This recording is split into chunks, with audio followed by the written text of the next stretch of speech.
Sejam todos muito bem-vindos à nossa live bate-papo.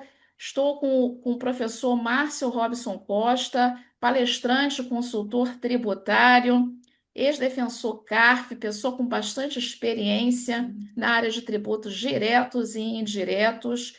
E hoje nós vamos tratar de um importante tema da área fiscal tributária, que é acerca do saldo de créditos do PIS e COFINS para a transição da nova CBS.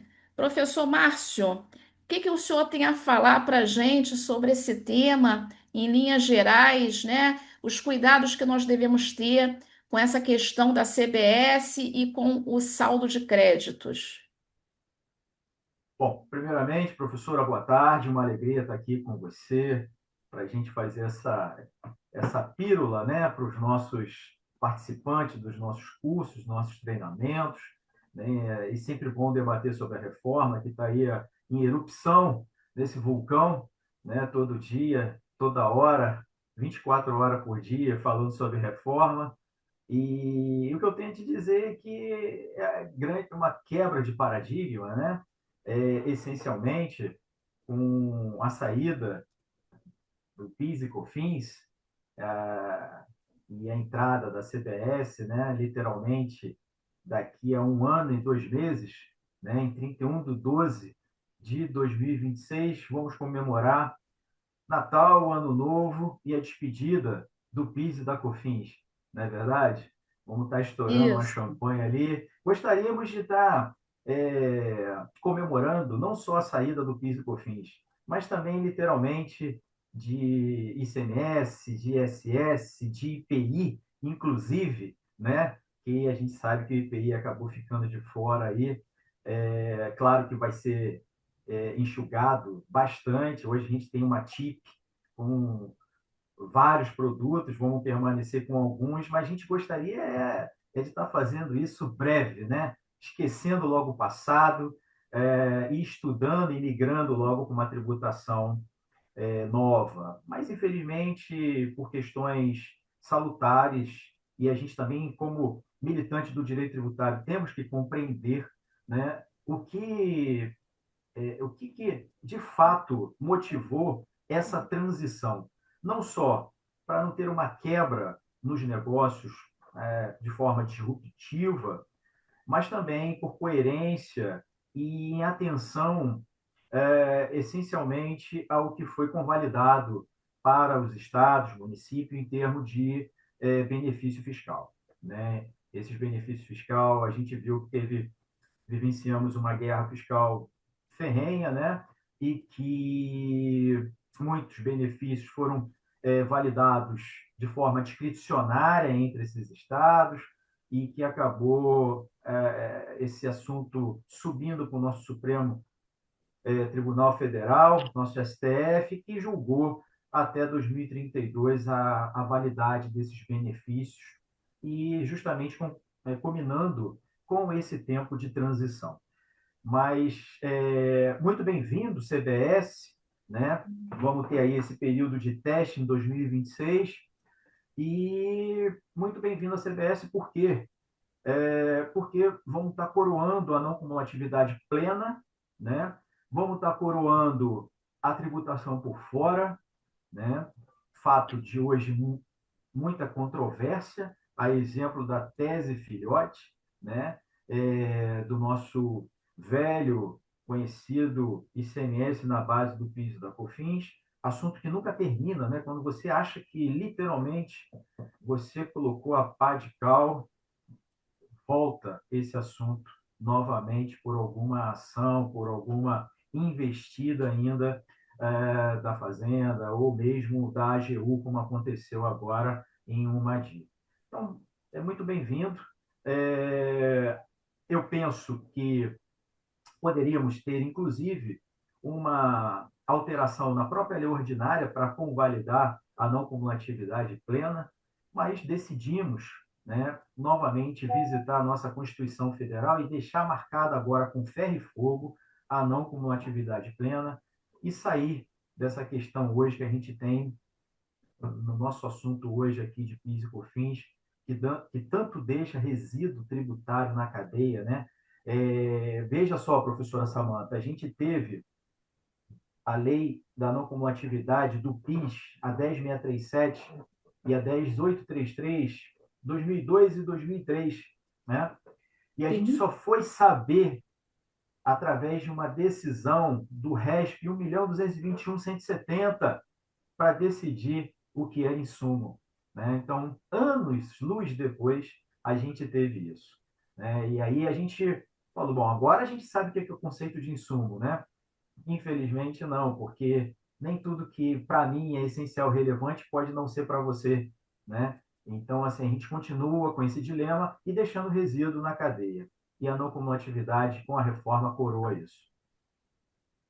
Verdade, professor. E não é uma questão tão taxativa, né? Porque quando a gente trabalha essencialidade e relevância, que é uma situação para a indústria, que é uma outra na prestação de serviço, em que a gente precisa analisar o caso concreto para entender de Perfeito. fato o que é essencial e relevante, e ou relevante, né? Na verdade, é essencial É, ou relevante, e que muitas empresas estão aí, de fato, perdendo créditos por muitas vezes considerar uma base restrita, na verdade, uma base que veio sofrendo modificações, né, com pareceres normativos da Receita Federal, com a ampliação do conceito de insumos, mas que eu percebo que empresas, muitas vezes de forma conservadora, não trabalham todos os créditos, vamos dizer,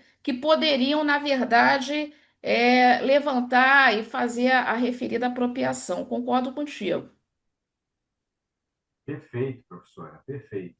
É, temos as empresas que são mais conservadoras, as outras que são mais agressivas, né? E não porque são mais agressivas não tenham não estejam trabalhando de forma lícita, simplesmente acreditam no direito tributário, nas teses de que realmente aquele dispêndio, né, ele é sim intrínseco à sua atividade e defende, né? Defende com unhas e dentes ali, literalmente, que aquele dispêndio, aquele, aquele insumo deveria sim estar sendo excluído da base do PIS e da COFINS, né?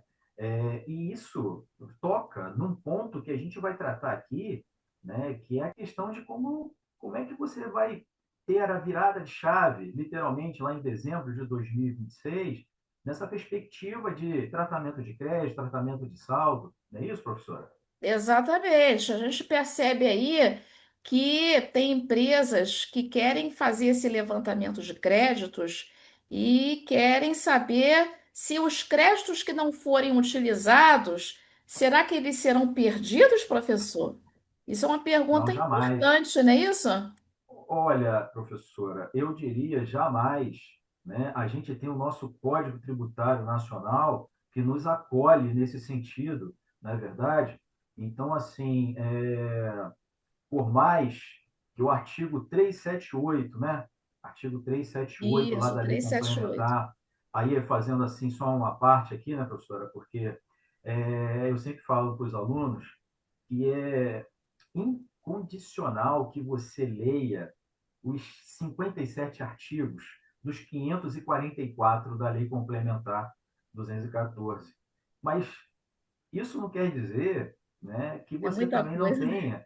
tenha que você não tenha que visitar outros artigos tão relevantes também dentro desse contexto, né? Então, assim, claro que os 57 primeiros, eles tratam ali do arcabouço, das balizas, né? Que tratam ali da reforma tributária, mas depois você vai encontrar artigos muito importantes. E os 378 é um artigo super importante para você visitar ele, porque para agora, né? A gente, como eu falei, a gente está 1 ano e 2 meses aí, vai passar rápido e você tem que saber, você estando no lucro presumido ou você estando no lucro real ou até mesmo do Simples Nacional, como você vai tratar uma mudança, né, disruptiva de tributação para literalmente em janeiro de 2027 você oferecer a CDS, né? Então, assim, como eu falei, o CTN nos acolhe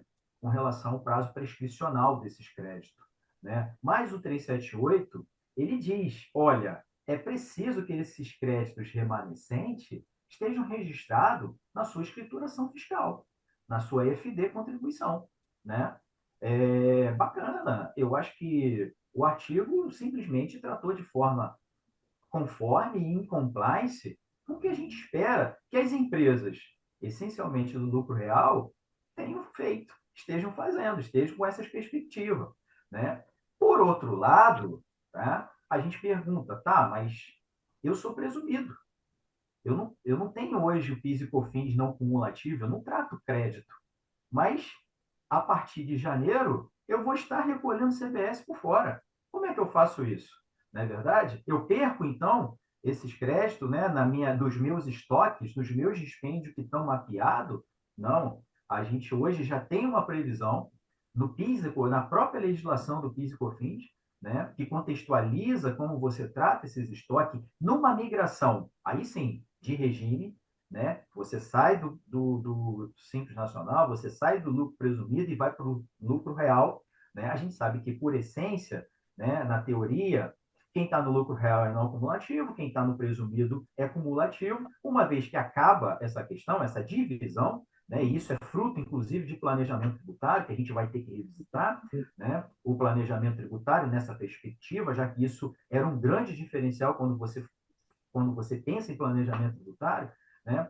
E aí, quando você migra, literalmente agora, da cumulatividade para não cumulatividade, você tem a previsão do tratamento do controle dos estoques. Não é isso, professora? Exatamente. É o artigo 381 da Lei Perfeito. Complementar 214 de 2025, tá certo, pessoal?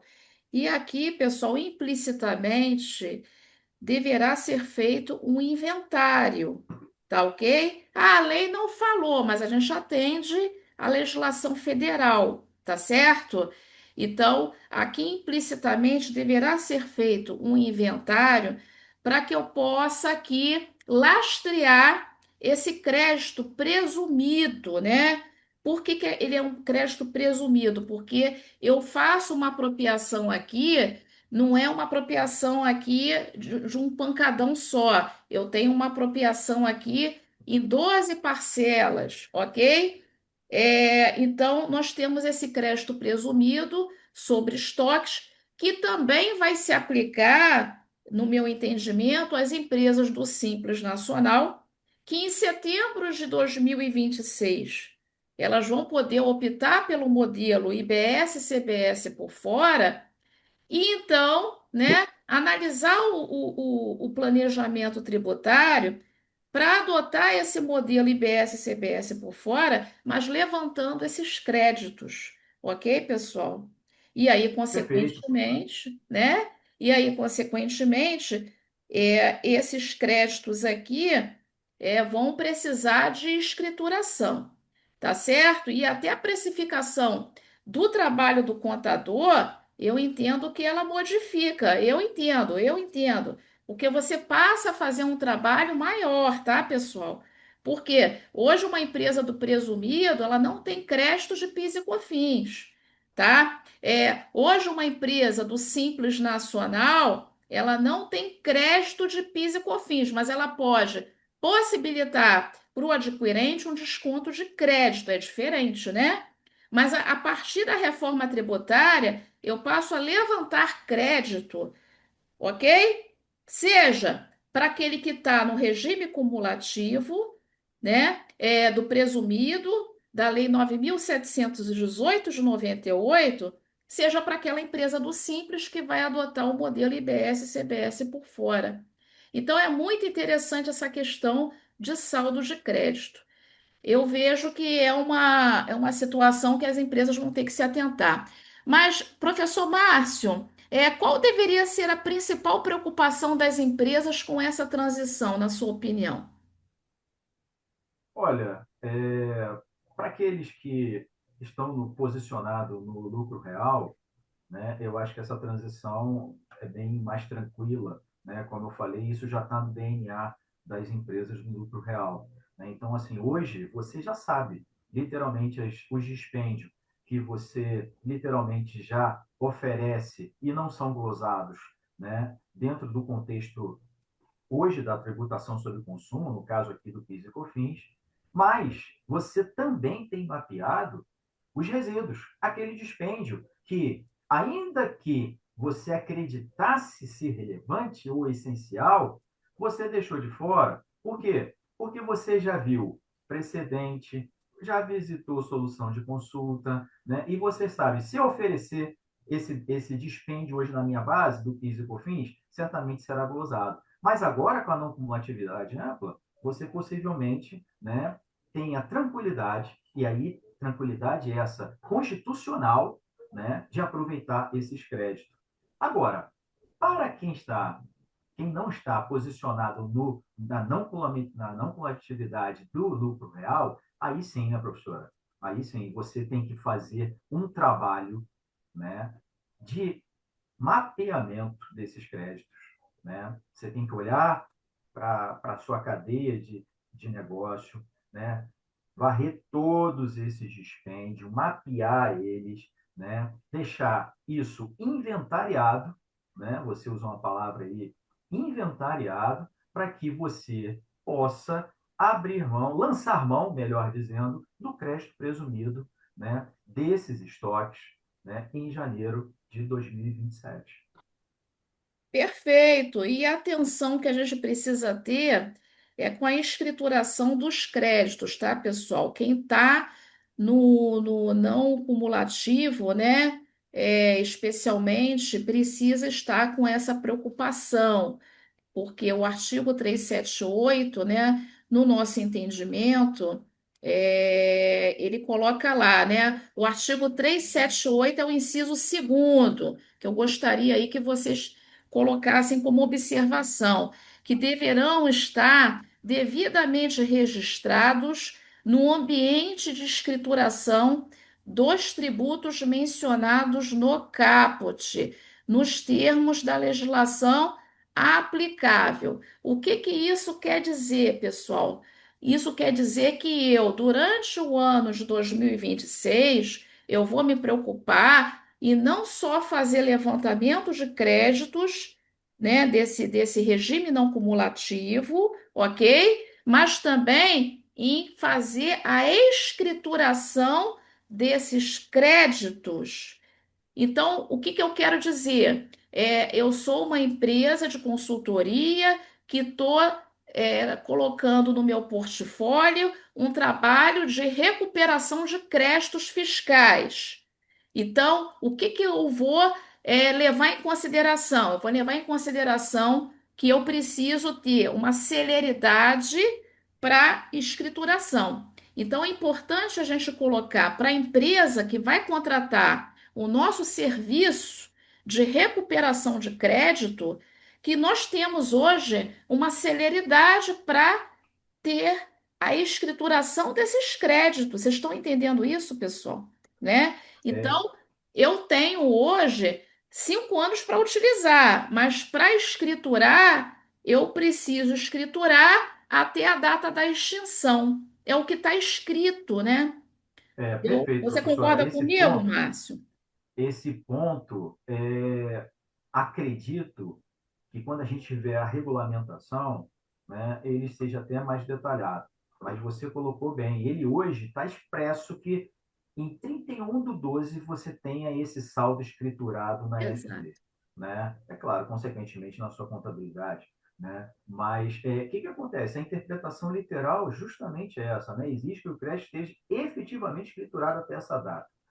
Agora, a interpretação sistêmica, né, permite o registro extemporâneo, né? Isso lastreado aonde? 168 do CTN, né, pessoal? Tem aí o direito de pleitear a restituição, extingue-se aí durante o prazo de 5 anos. Então, assim, não é o legislador, ao colocar essa data, esse deadline, né, ele certamente não recorreu, né, a esse instituto normativo, né, que caso você precise lançar mão, certamente você, né, vamos dizer, em fevereiro de 2027, você, caramba, encontrei um crédito aqui que deveria estar escriturado lá na FD. Perdi.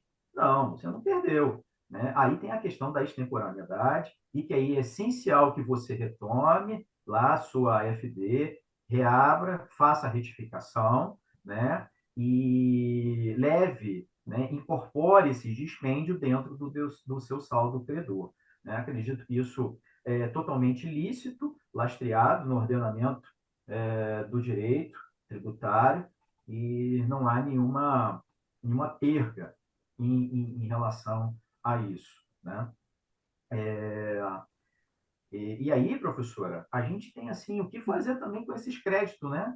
Porque são créditos lastreados numa apuração de PIS e COFINS, e você, como é que você vai se beneficiar desse saldo, né? E aí o próprio 378, né, traz para a gente aí que você pode compensar esse saldo aí com a CBS, né? Que você também pode compensar com outros tributos federais, né? Ou pedir ressarcimento. Né? A gente sabe que a promessa da reforma tributária é ser célere em relação aos pedidos de ressarcimento, mas somos céticos com relação a isso, né? E a gente sabe também que uma vez que você peça esse ressarcimento, você deixa de lado a possibilidade de você estar se apropriando de outras formas, né? Então, acredito que sempre o mais interessante é realmente você já buscar essa compensação, seja com a CBS ou mesmo com os demais tributos, né? E é importante a gente colocar para eles que a escrituração dos créditos de PIS e COFINS, pessoal, ela é bem mais trabalhosa do que a escrituração dos créditos de IPI, né? Então, eu estou levantando créditos que eu deixei de tomar numa respectiva competência. O posicionamento atual do fisco federal hoje é que eu tenho que retificar aquela competência, eu não posso trazer tudo para a competência atual, tá certo? O que me gera aí uma mão de obra, né, Márcio? O que me gera aí uma mão de obra. Professora, você tocou em outro ponto sensível,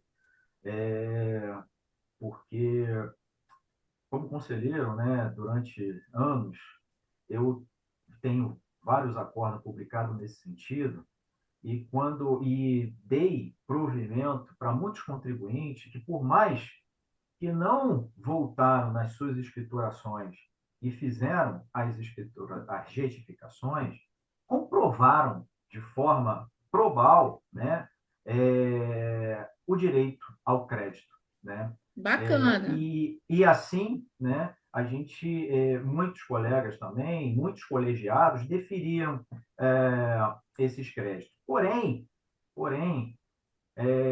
no nosso CARF, né, no nosso Conselho Administrativo Fiscal de Recursos Fiscais, recentemente, coisa de meses, aprovou uma súmula, né, tirando qualquer possibilidade do conselheiro, julgador, né, inferir o processo nessa perspectiva. Ou seja, se não tiver retificado, não vai poder se apropriar. Então, assim, É isso aí. É. então, assim, não dá nem hoje para você lançar mão, né, de uma matéria de prova, né, literalmente, onde o contribuinte é, trouxe todos os lastros para comprovar que ele tem o direito, mas que ele não fez a retificação, até por questões de você saber que quando você faz uma retificação, você reabre o prazo prescricional, né? Isso é sempre um temor, né? Porque quando você às vezes já está ali quase terminando os 5 anos de prescrição, você vai e faz uma retificação, você reabre novamente esse prazo para revisão fiscal, né? Isso faz com que muitos contribuintes tenham esse receio, né, de ficar abrindo retificações, e às vezes quando você tem esse trabalho, e esse trabalho foi muito comum agora, né, na própria tese do século, né, que veio a determinação que para você se apropriar do ICMS que você ganhou, você tinha que retificar Isso, competência por competência, não é verdade? Então, assim, é uma exatamente. preocupação. E aí a gente volta no que a gente falou, né? Como você se preparar nessa fase de transição. Então, pessoal, temos aí um ano pela frente, né? E você já sabendo que hoje você tem essa possibilidade da não cumulatividade plena, né? E não poder exercer isso de forma a contento, né? E qual o seu trabalho de fazer isso? A gente já falou aqui, né? É estar em compliance, é ter esse mapeamento e escriturar, né? A sua obrigação acessória. Perfeito, professor Márcio. Gostamos bastante do bate-papo, né? Tem aqui alguns alunos aqui de todo o estado do Rio de Janeiro. Esse É, bate-papo não fica difícil com uma professora expert no assunto, né? Aí fica mais fácil para mim. Então, pessoal, essa questão do saldo de créditos, vamos priorizar esse levantamento, nossa opinião, vamos priorizar o levantamento dos créditos e o entendimento de que esses créditos vão ser apropriados nas suas respectivas competências, e não trazendo tudo para a competência atual, o que gera risco. Ah, mas eu podia fazer no passado um processo. Sim, mas de qualquer forma você tinha que brigar, vamos dizer, né? Por um direito. Então, qual é a nossa recomendação? Escriture os créditos nas suas respectivas competências e ofereça esse trabalho de recuperação de créditos, até porque é possível também a compensação cruzada, né, professor? Então, Perfeito. não é só fazer uma compensação do saldo de crédito com o imposto de renda, com o IPI, eu posso fazer também uma compensação cruzada, desde que aquele débito esteja confessado lá no ambiente da DCTF Web. Então, quer dizer, muitas oportunidades, né, professor? Temos muitas Muita coisa. oportunidades de Eu, trabalho. Eu recomendo aí a leitura do 378, do 379, do Perfeito. 380, do 381, né? O artigo 389, por exemplo, trata ali de como você vai observar as devoluções após janeiro de 2027, né? Caso a venda aconteça antes dessa data, né? Então você tem financeiro e competência aí se misturando, né? E como você lidar com isso, né? Então esses artigos tratam com detalhes, né? E que você tem que estar com eles mapeado, né? Nessa fase aí de transição, que é logo ali, né? A gente pensa que está distante ainda, mas não está, né? Vai passar voando, né? Esse ano, e a gente tem que Verdade. estar atento não só à Lei Complementar 214, mas vamos receber ainda um belo presente de Papai Noel, na verdade. A expectativa é que a gente eu torço para que não seja dia 30, dia 31, mas a expectativa é que a gente tenha um regulamento sendo publicado início, primeira quinzena de dezembro, e esse regulamento vai vir parrudo, parrudo, e a gente ainda vai ter digerir, porque a expectativa é que ele não venha com menos de 500 páginas, né, para regular os 544 artigos aí da lei complementar, né? Então, assim, vamos começar numa fase de leis ordinárias, né? Então, se a gente começar agora, professora, a gente já tem um, uma tranquilidade, digamos assim, que é difícil até de você falar essa palavra no direito tributário, né? Mas você pelo menos está andando para e passo, né? Se você não fizer isso, né, você pode se enrolar, porque vai vir uma avalanche ainda de normas para você assimilar, né? E aí vai ficando coisa para trás, detalhes para trás, e aí você pode até se perder nesse início, né, onde todos nós estamos nos nivelando, né? Eu sempre falo para os meus alunos que se a gente hoje está aqui numa posição de treinador, de palestrante, né, é porque a gente se antecipou, estudou, Isso. e mais do que a nossa obrigação como professores. na verdade, mas isso não quer dizer que não estamos partindo, todos nós, né, do mesmo marco inicial ali, né? Quando eu entrei, professora, no direito tributário, né, a máquina já rodava, né? Então, assim, você tinha que entender o direito tributário, a contabilidade fiscal, com um passado, né, presente, né? E Sim. agora, literalmente, a gente está partindo de duas normas constitucionais, e se a gente estiver alinhado pelo menos com essas duas, a gente vai conseguir entender melhor o regulamento, né? O que vai acontecer daqui para frente. Isso, e aí, por isso os nossos cursos em andamento, tá certo, pessoal? Coloquei para vocês aí o nosso site, consultoriainovar.com.br. Nós vamos fazer a nossa turma, eu, professor Márcio Costa, temos um projeto aí de curso de reforma tributária, estratégia, crédito, impactos de cenários.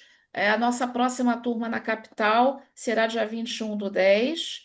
Faremos uma turma em Friburgo, dia 24/10, uma turma em Teresópolis, na APC Terê, dia 25/10, uma turma farei eu em Macaé, né, de parametrização IBS e CBS na Assim Macaé, dia 28/10, e depois eu vou viajar para o projeto com o professor Márcio Costa no dia 29/10 para realizarmos a nossa turma Bom Jesus do Itabapoana, mas aí mês de novembro tem mais, né?